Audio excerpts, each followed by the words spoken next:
Bonjour à toutes et à tous, bienvenue dans Évadez-vous près de chez vous. Et si l'on partait ensemble en excursion? Dans cette émission, nous découvrons un nouveau lieu chaque jour, merci à notre partenaire Wallonie-Belgique Tourisme. Aujourd'hui, je vous propose de découvrir les Hautes-Fagnes. Les Hautes-Fagnes constituent sans aucun doute un des paysages les plus originaux des Ardennes et de l'Eifel. Elles sont aussi le lieu d'attraction touristique le plus connu des cantons de l'Est. Les Hautes-Fagnes s'étendent sur 5000 hectares. Elles sont protégées depuis 1957, ce qui en fait la plus ancienne réserve naturelle de la région wallonne. C'est l'un des sites naturels les plus célèbres de Belgique. On connaît les lieux réputés comme le Signal de Botrange ou la Baraque Michel, mais cet univers de fagnes et de forêts de 67 000 hectares abrite bien d'autres coins, certes moins fréquentés, mais qui valent à coup sûr le détour et la découverte. Changer d'air, se déconnecter pour se reconnecter, se vider la tête, se nourrir l'esprit, s'égarer pour mieux se retrouver, découvrir, se découvrir, se sentir libre. Destination Wallonie, tout pour s'évader. Faites le plein d'idées sur visitewallonia.be. Et j'ai le plaisir d'accueillir Jean-Michel Despontin. Bonjour Jean-Michel. Oui, bonjour Frédéric. Alors, je vous parle là du parc naturel Hautes-Fagnes-Eifel. Ah oui, ça c'est un magnifique endroit, on va le découvrir. Alors vous êtes directeur adjoint du parc naturel Hautes-Fagnes-Eifel, vous êtes en charge du tourisme. Pour quelles raisons faut-il conseiller à nos auditeurs de passer par le plateau des Hautes-Fagnes cet été? Le plateau des Hautes-Fagnes et le parc naturel Hautes-Fagnes-Eifel dans son ensemble sont une zone protégée déjà depuis 1971. On se retrouve dans un des espaces naturels magnifiques de notre pays. C'est également le réservoir d'eau de la Belgique. Donc nous avons des paysages toujours verts, toujours bien agréables à découvrir et des espaces sauvages. On peut parler d'évasion sauvage quand on vient dans le parc naturel des Hautes-Fagnes et quand on vient dans la réserve également, nous en reparlerons. Les touristes qui viennent vous voir sont des touristes qui sont des amateurs de promenade, de nature? Oui, tout à fait. Le parc naturel, eh bien, c'est un grand territoire qui va de la Hollande jusqu'au Luxembourg, qui longe la frontière allemande, donc 72 000 hectares. Et donc, dans ce territoire, nous avons 7 communes germanophones, 5 francophones, une soixantaine de villages et de hameaux. Et dans ce parc naturel, nous avons la fameuse et célèbre réserve naturelle des Hautes-Fagnes. Alors là, ce sont des paysages exceptionnels de landes, de tourbières, de bas-marais et de boisements d'hiver. Vraiment des spots paysagers à voir absolument. On voit déjà d'ici les caillebotis. Est-ce qu'il y a des choses à voir, des choses à faire importantes, incontournables lorsque l'on vient vous voir? Lorsque l'on vient nous voir, le mieux c'est de rejoindre la maison du parc Botrange.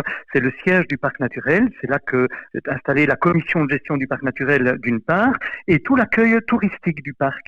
Et donc la maison du parc Botrange elle est située à 653 mètres d'altitude, non loin du sommet de la Belgique qui lui culmine à 694 mètres et elle est vraiment située en bordure de la réserve naturelle. Donc déjà à la maison du parc Botrange, vous allez être bien renseigné. Vous aurez sur place une multitude d'activités, un jardin des plantes, une exposition qui explique tout le haut plateau fagnard, un sentier didactique adapté aux personnes à mobilité réduite, une boutique éco-responsable, une plaine de jeux nature et des tas d'animations qui sont préparées par nos éco-pédagogues, ceux du parc naturel, des animations qui sont accessibles à petit budget pour les familles, les groupes, etc. et qui ont bien sûr été adaptées aux circonstances que nous connaissons pour le moment. Ça, c'est la maison du parc Botrange. Donc c'est vraiment le point de départ alors de nombreuses autres découvertes. Celle, en premier lieu, du haut plateau fagnard, ce célèbre plateau des Hautes-Fagnes, qui lui culmine entre 500 et 694 mètres d'altitude. On a déjà entendu parler de la butte Baltia, qui elle amène le visiteur à 700 mètres grâce à son petit escalier de 6 mètres de haut. Et donc voilà, nous sommes dans ce contexte de sauvage de cette réserve naturelle qui, rappelons-le, est divisée en secteurs. La réserve naturelle des Hautes-Fagnes, elle fait 5360 hectares et en fait elle est divisée en zone B, en zone C, D et E. Alors les zones D et E sont strictement interdites au public. Elles sont réservées aux scientifiques, à la région wallonne qui en observe les différentes évolutions nature. La zone C est accessible très occasionnellement avec des guides assermentés de la région wallonne. Donc, je vais vous faire revenir vers la zone B, parce que en zone B, nous avons de magnifiques paysages. Il se situe en périphérie des grandes réserves, mais il donne accès effectivement aux caillebotis, à de nombreux espaces périforestiers également. Dans cette zone B, nous avons des boucles fabuleuses comme la boucle de la Polleur qui fait 3 kilomètres au départ du haut plateau, la boucle d'Ewe, la boucle du Neurloé qui est aussi entre 5 et 6 kilomètres. Nous avons comme ça toute une série de promenades balisées qui emmènent le visiteur en dehors vraiment des sentiers battus, en dehors des grandes zones fréquentées. On se retrouve en pleine nature. C'est magnifique. Du lever du soleil au coucher du soleil, on se retrouve dans des ambiances exceptionnelles. Alors on le sait, Jean-Michel, dès qu'il y a quelques flocons de neige, eh bien toute la Belgique converge vers le Signal de Botrange, vers la baraque Michel. Mais ça veut dire qu'en été aussi, il y a un tourisme qui s'intéresse au plateau des Hauts-de-Fagne? Oui, tout à fait. Les promeneurs sont nombreux, bien entendu. Et une de nos missions, du parc naturel, c'est de renseigner les promeneurs, de leur faire comprendre que le haut plateau fagnard est vraiment magnifique, effectivement, mais que si on part vers le nord du parc naturel, on va se retrouver directement dans les grands lacs de Pen et de la Gilep, les célèbres barrages. On se retrouve dans la 3e plus grande forêt de Belgique, l'Hertogenwald, où on peut retrouver 3 bivouacs possibles et autorisés par les autorités locales. Si on va vers le sud de la maison du parc, alors on va aller vers d'autres lacs, ceux de Robertville et de Butchenbach, qui eux sont réservés à la plaisance. On a de nombreux villages pittoresques et des vallées profondes. J'entends par là celle du Bayon, avec sa cascade, une des plus hautes cascades naturelles de Belgique. Les vallées de Lawarche et de Lourdes qui permettent aux visiteurs de se promener jusqu'au Luxembourg belge. Donc vraiment, on pense à la réserve, effectivement, au haut plateau fagnard, qui, je le rappelle, culmine bien sûr, mais ne se répartit que sur 5300 hectares. Mais les 72 000 autres hectares du parc naturel Haute-Fagnat seul offrent tellement de paysages, tellement de possibilités de promenade où vous allez tout simplement vous retrouver par moments bien seul dans une nature généreuse et sauvage. Rappelons-le, nous avons 850 kilomètres de tracés d'itinéraires vélo balisés que l'on peut parcourir grâce au point nœud et nous avons des centaines de kilomètres de promenade possibles, comme je vous le disais, du nord au sud du parc naturel. Jean-Michel, si on vient se promener, est-ce qu'on a encore la chance d'apercevoir un peu de faune, peut-être certains petits animaux par moment, ou c'est vraiment très compliqué? Alors ça dépend évidemment des endroits où nous nous trouvons. On a remarqué par exemple à la maison du parc, dans notre sentier didactique, là où nous avons une petite zone d'observation pour les animaux. Alors dans cette zone d'observation, pour égayer l'endroit, nous avons mis des silhouettes d'animaux. Mais dès que le soir tombe, ou bien le matin à l'aube, les silhouettes d'animaux sont en fait traversées et parcourues par de vrais animaux.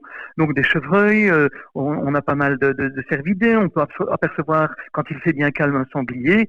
Et le cas échéant, quand on est vraiment tout seul, perdu dans la nature, on peut découvrir parfois l'oiseau emblématique du parc naturel, le fameux tétralyre, le petit tétra, le coq des bruyères, qui, rappelons-le, en 2017 était en voie d'extinction.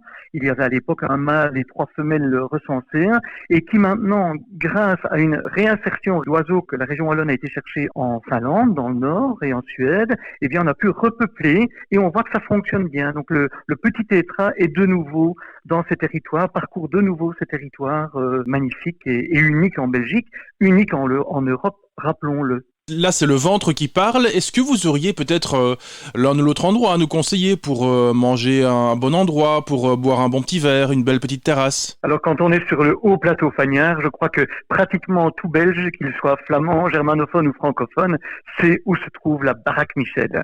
Alors, la baraque Michel, c'est une institution très très ancienne. C'était dans le temps un point de relais quand il n'y avait pas de route. Pour éviter que les promeneurs ne se perdent, il y avait là un phare, il y avait là une cloche à la chapelle Fischbach. Et donc, c'est un point qui maintenant accueille les visiteurs et offre aux visiteurs, évidemment, tous les plats typiques de l'Eifel, du haut plateau fagnard, de notre région si particulière. Alors, toujours non loin du haut plateau fagnard, nous avons évidemment des endroits comme des brasseries. Si je peux me permettre de la citer, nous avons la Pig Beer, par exemple, la brasserie de Bellevaux un peu plus loin, et toute une série de micro-brasseries qui peuvent également accueillir les touristes.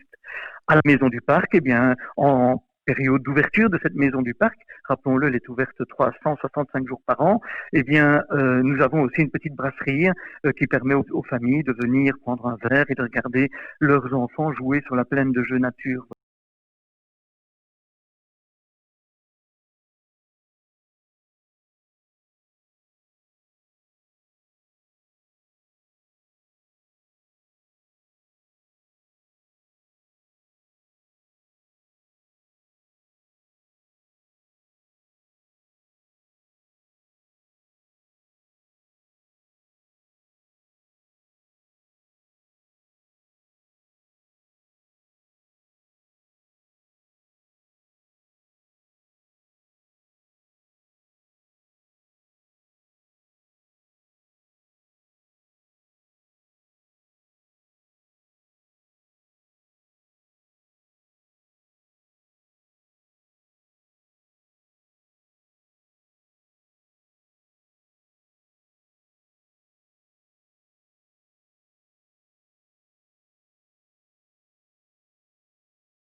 station scientifique des Hauts-de-Fagne. On va s'intéresser maintenant un peu plus à la baraque Michel. Pour quelles raisons, Serge, faut-il que nos auditeurs viennent en excursion cet été à la baraque Michel ? D'abord parce que la baraque Michel est sans doute un lieu emblématique, sinon le lieu emblématique des Hauts-de-Fagne, et qui résume à lui tout seul peut-être deux aspects des Hauts-de-Fagne, à savoir le côté légendaire et puis le côté historique.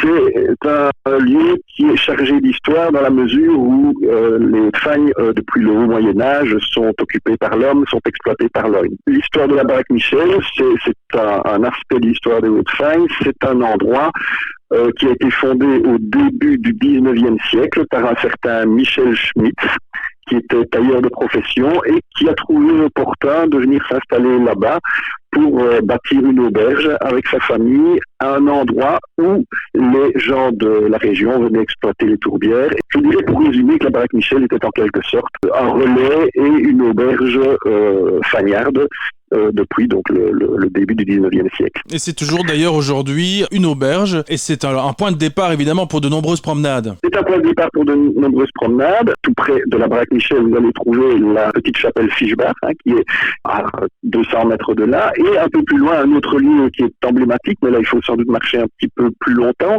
donc le long d'un chemin qu'on appelle la Véquée et qui conduit directement à la Croix des Fiancés, qui est sinon le récit le plus dramatique et le plus tragique des Hauts-de-Fagne, et qui symbolise en quelque sorte la crainte qu'avaient autrefois les gens pour les Hauts-de-Fagne, c'est-à-dire la crainte de se perdre dans ce milieu. Ces deux fiancés qui se sont perdus dans les Hauts-de-Fagne, une belle soirée d'hiver 1871, belle soirée parce que sans doute il y avait de la neige, mais c'était une soirée aussi sans lune, et donc pour des raisons qui vraisemblablement étaient liées à leur intention de se marier, ils se sont rendus de Jalais donc à Offray, donc c'est deux villages qui sont de part et d'autre du haut plateau fagnard, et malheureusement ils ont été imprudents, sont partis trop tard dans la journée et ils se sont perdus et donc se sont retrouvés coincés dans les neiges, dans le vent probablement, et ont succombé au froid cet hiver-là. C'est la légende tragique des Hauts-de-Fagne, mais faut-il le dire aussi, de l'imprudence de certains voyageurs. Heureusement, ce genre de mésaventure arrive très rarement aujourd'hui, j'imagine. Vous pouvez rassurer tous vos auditeurs, il y a des chemins qui sont bien balisés, il n'y a plus aucun risque maintenant de se perdre, pour autant que, évidemment, on s'engage dans les Hauts-de-Fagne dans la journée et pas partir la nuit, évidemment, mais ça tombe sous le sens, quoi. Alors Serge, il y a un autre élément très intéressant dont vous parliez tout à l'heure, c'est cette fameuse chapelle que l'on aperçoit forcément quand l'on passe à la baraque Michel, c'est la chapelle Fischbach. Oui, effectivement, donc elle est liée à la baraque Michel. Donc je vous expliquais tout à l'heure que la baraque Michel était une auberge qui fut fondée au début du 19e siècle. Une vingtaine d'années plus tard environ, la chapelle Fischbach est fondée par un bourgeois malmédien. Alors la légende dit que cette auberge a été fondée parce qu'il aurait sauvé son beau-père perdu dans les fagnes. Vous voyez qu'on est à nouveau dans un contexte de gens égarés. Ce beau-père aurait été miraculeusement sauvé là-bas. Et donc, pour remercier la Providence d'avoir été sauvé, cette chapelle aurait été fondée à cet endroit. Maintenant, l'aspect plus historique, c'est que le bourgeois malmédien avait plutôt en tête de créer un petit hameau qui aurait été le noyau d'un futur village installé en plein cœur des Hauts-de-Fagne. C'était un peu plus pragmatique comme raison, mais la légende est belle, et faut-il le rappeler aussi, la légende qui est liée à la baraque Michel est aussi liée à quelqu'un d'égaré, c'est donc ce fameux Michel Schmitz qui est le fondateur de l'auberge, qui se serait retrouvé perdu en plein cœur des Fagnes, et aurait aussi, après avoir livré son âme à Dieu, aurait retrouvé miraculeusement son chemin grâce à une intervention divine. Et pour remercier la Providence, donc il aurait fondé cette auberge pour venir en aide aux gens égarés dans les Hauts-de-Fagne. Donc voilà, il y a toujours une idée de gens perdus qui est liée à ces trois lieux emblématiques des Hauts-de-Fagne. Donc, il y a encore d'autres croix à voir dans les Hauts-de-Fagne, il y a des bornes frontières. La baraque Michel jusqu'en 1919 était sur le territoire belge, tandis que le site du Signal de Botrange était situé dans le royaume de Prusse. Donc le passé des Hauts-de-Fagne est aussi lié à toute une histoire de changement de territoire et de souveraineté, et d'innombrables bornes se trouvent sur le territoire de la réserve. Mais évidemment, il y a tout le patrimoine naturel, que ce soit la flore, que ce soit la faune, et que ce soit évidemment les paysages. Hein. Les milieux fagnards présentent des paysages qui sont tout à fait attrayants, quelle que soit la période de l'année d'ailleurs. Mais évidemment, l'été a aussi tous ces paysages charmants à découvrir, effectivement. Et on entend les oiseaux qui chantent derrière vous. Serge, est-ce que c'est un conseil à donner à ceux qui nous écoutent, c'est de passer par la baraque Michel cet été pour une belle promenade, une belle balade? Ah, mais de toute façon, je vous dis, la baraque Michel est un lieu emblématique, mais c'est aussi un lieu de départ de nombreuses promenades. Une fois la première promenade terminée, je vais faire un peu de publicité pour la baraque sans doute, mais c'est un lieu où il est possible de se restaurer et de goûter à des spécialités régionales.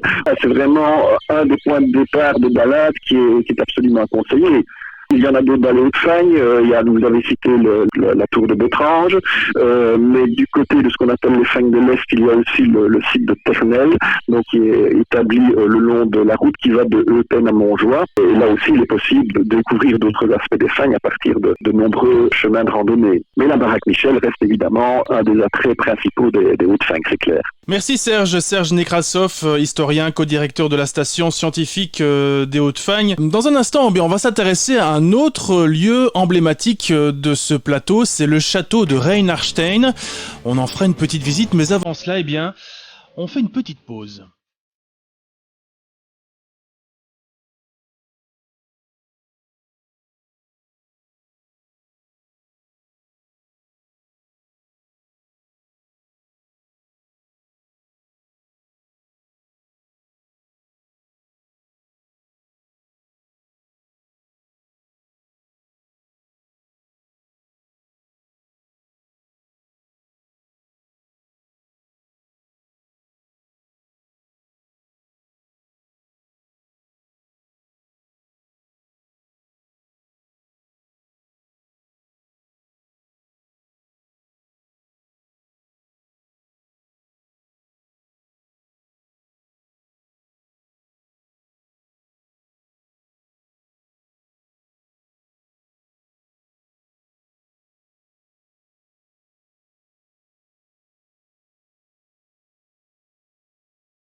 L'un des incontournables de la région, le château de Reinhardstein. C'est un château du XIVe siècle à l'ouest de Robertville. Il se situe au sommet d'un piton rocheux. Il domine la vallée de la Warche. Je vous propose une visite exclusive avec Mireille Bocchio, coordinatrice et guide du château. Nos deux reportrices, stagiaires, Armelle Delmel et Florine Ancion, l'ont rencontré.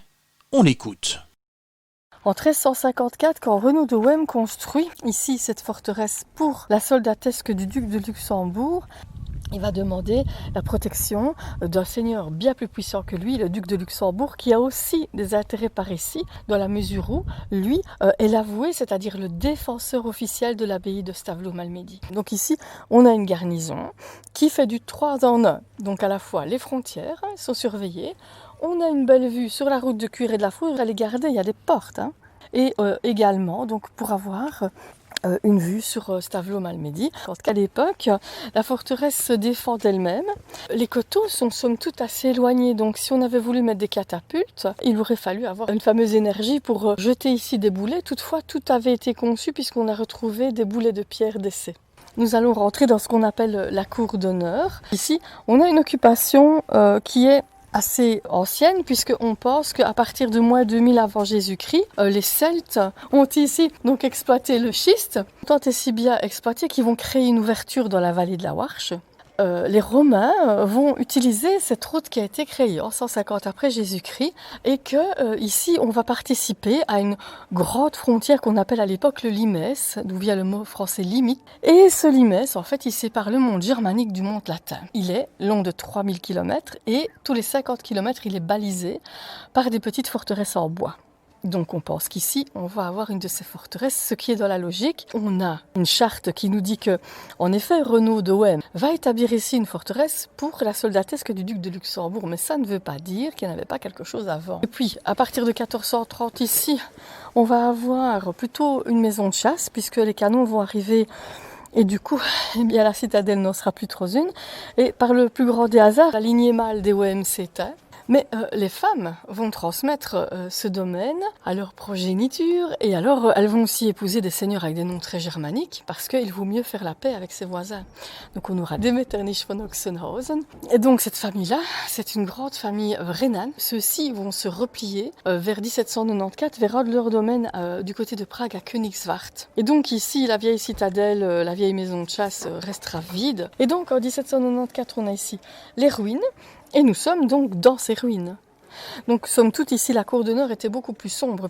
Donc, c'est vraiment une garnison germanique très compacte. La ruine est restée telle qu'elle jusque dans les années 1970. À partir de 1965, on a une personne privée qui s'appelle Monsieur Overloop et qui était venu ici à l'origine pour se reposer. Et lors d'une promenade, il a vu les ruines ici du vieux bourg. Et donc il est tombé mais éperdument amoureux de l'endroit et il a décidé de le reconstruire.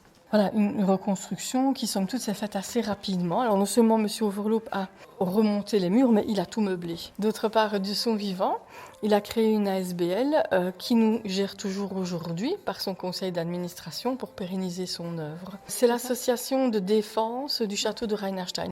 Je vais vous emmener un peu plus loin et nous allons donc aller dans la salle des chevaliers. Voilà, s'il vous plaît. Nous sommes dans des murs reconstruits et c'est vrai que notre histoire ici elle est gravée dans nos murs puisque nous avons la pierre grise qui est la pierre originale et on a au-dessus les pierres ocre qui sont les pierres de la reconstruction. Et donc ici, vous voyez beaucoup d'objets, donc notamment notre exposition temporaire d'ornements liturgiques, tant les vêtements que les objets relatifs au culte datent des 16e, 17e et 18e siècles. Les ornements liturgiques étaient différents. Ce sont des ornements liturgiques de plusieurs époques, de plusieurs couleurs. Ces vêtements sont un peu issus du Moyen-Âge, un peu beaucoup. Donc ici, par exemple, vous avez ce qu'on appelle une chape ou une cape. Les capuchons des capes se sont transformés et se sont devenus une pièce d'apparat avec de belles broderies qui évoquent par exemple ici le renouveau. Vous avez le pélican. Voyez. Donc on a aussi pas mal de portraits. Dans tout l'édifice, vous verrez beaucoup de Habsbourg. Rien que dans cette salle, nous en avons déjà 3. Et ici, vous avez donc tous les ornements, notamment des armures, bien entendu.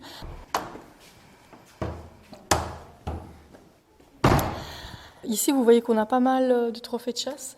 C'est un endroit où on chasse ici.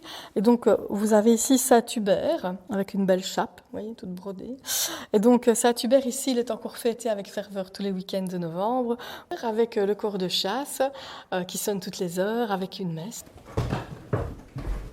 Donc ici, nous sommes dans la chapelle, avec pléthore d'œuvres d'art. Le clou de notre collection ici. Et nous avons ces dalmatiques. qui est à l'origine un vêtement de diacre. Cette dalmatique va être d'abord utilisée donc, par les diacres et puis par les nobles.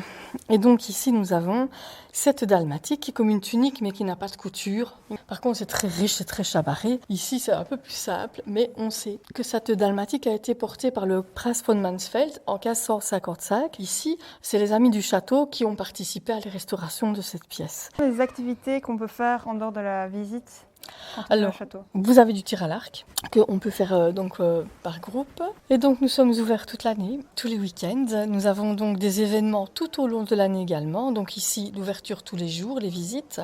Le jeudi, nous avons les nocturnes avec les contes. Tous les visites aux chandelles, donc tous les jeudis soirs en juillet et en août. Nous avons la Saint-Hubert le premier week-end de novembre. Et puis nous avons la période de Noël, toutes les vacances de Noël, nous sommes ouverts. Les visites normalement en semaine et puis durant les week-ends encore des visites comptées mais en journée cette fois-ci. Et puis alors vous avez la fête médiévale qui normalement a lieu le dernier week-end de juillet. Nous recevons également les écoles, nous avons un programme adapté à chaque âge avec plusieurs possibilités et puis voilà, je crois que je fais le tour de la chose. Durant 30 minutes, nous venons d'explorer ensemble le plateau des Hauts-de-Fagne. J'espère que vous en ressortez gagnant et que vous visiterez cet été le plateau des Hauts-de-Fagne. Quant à moi, je vous retrouve très bientôt pour une prochaine destination touristique en Belgique.